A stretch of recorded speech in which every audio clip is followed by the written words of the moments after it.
ಈಗ ಅಧಿಕ ಮಾಸ ಇಷ್ಟೆಲ್ಲ ವಿಶೇಷವಾಗಿದ್ರು ಕೂಡ ಆ ಸಂದರ್ಭದಲ್ಲಿ ಮದುವೆ ಆಗ್ಲಿ ಅಥವಾ ಮುಂಜಿ ಈ ತರ ಶುಭ ಕಾರ್ಯಗಳನ್ನ ಯಾಕೆ ಮಾಡೋದಿಲ್ಲ ಅಂತ ಅದರಲ್ಲಿ ಕೆಲವನ್ನು ನಿಷೇಧ ಮಾಡಿದ್ದಾರೆ, ಕೆಲವನ್ನೆಲ್ಲ ಮಾಡಬಾರದು ಅಂತ. ಅದರಲ್ಲಿ ಜಪ, ತಪ, ಪಾರಾಯಣ, ದಾನ, ಧರ್ಮ, ಯಜ್ಞ, ಯಾಗ ಇತ್ಯಾದಿಗಳನ್ನೆಲ್ಲ ವಿಶೇಷವಾಗಿ ಅನುಷ್ಠಾನ ಮಾಡಬೇಕು. ಉಪವಾಸಾದಿ ವ್ರತಗಳು, ಈ ವಿವಾಹ ಮುಹೂರ್ತ ಇಟ್ಟು ಮಾಡತಕ್ಕಂತಹ ಕ್ರಿಯೆಗಳು ಏನಿದ್ದಾವೆ ಅವುಗಳನ್ನು ಮಾಡಬಾರದು ಅಂತ ನಿಷೇಧ ಮಾಡಿದ್ದಾರೆ. ಅದಕ್ಕೆ ಪ್ರಾಯ 2 ಕಾರಣ ಇರಬಹುದು. ಅದು ಯಾಕೆ ಅಂದ್ರೆ ಇದಮಿತ್ತಂ ಅಂತ ನಾವು ಹೇಳಲಿಕ್ಕೆ ಇಲ್ಲೂ ವಾಕ್ಯಗಳು ಸಿಗುವುದಿಲ್ಲ ಅಲ್ಲ, ನನ್ನ ಗಮನಕ್ಕೆ ಬರಲಿಲ್ವೋ ಏನೋ.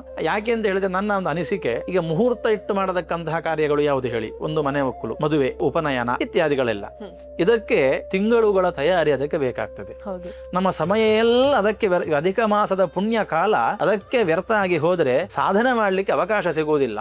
ಅಧಿಕ ಮಾಸ ಹೇಳುವುದು ಪುಣ್ಯ ಸಾಧನೆಗೆ ಇರತಕ್ಕಂತಹ ಕಾಲ. ಆ ಎಷ್ಟು ಸಾಧ್ಯವೋ ಅಷ್ಟು ಇಷ್ಟಪಟ್ಟು ಕಷ್ಟಪಟ್ಟು ಒಂದು ಕ್ಷಣವನ್ನು ವ್ಯರ್ಥ ಮಾಡದೆ ಪುಣ್ಯ ಸಾಧನೆಯನ್ನು ಮಾಡಬೇಕು. ಆ ಸಮಯವನ್ನು ನಾವೆಲ್ಲ ಮದುವೆಯ ತಯಾರಿಗೆ, ಮನೆ ಒಕ್ಕಲಿನ ತಯಾರಿಗೆ, ಅದರ ಟೆನ್ಷನ್ ಅಲ್ಲಿ ಆಚೆ ಈಚೆ ಓಡಾಡ್ತಾ ಇದ್ರೆ ಪುಣ್ಯಕಾಲ ನಾಶ ಆಗಿ ಹೋಗ್ತಿದೆ ಎಂಬ ಕಾರಣಕ್ಕೆ ಪ್ರಾಯ ಆಗಿರ್ಲಿಕ್ಕೆ ಸಾಕು. ಅದನ್ನು ನಿಷೇಧ ಮಾಡಿ ಕೇವಲ ಜಪ, ಯಜ್ಞ, ದಾನ, ವ್ರತ, ಉಪವಾಸಾದಿಗಳನ್ನು ಮಾಡಿ ಅಂತ ಹೇಳಿರ್ಲಿಕ್ಕೆ ಸಾಕು. ಇನ್ನೊಂದನ್ನು ಮಲಮಾಸ ಅಂತ ಕರೀತಾರೆ.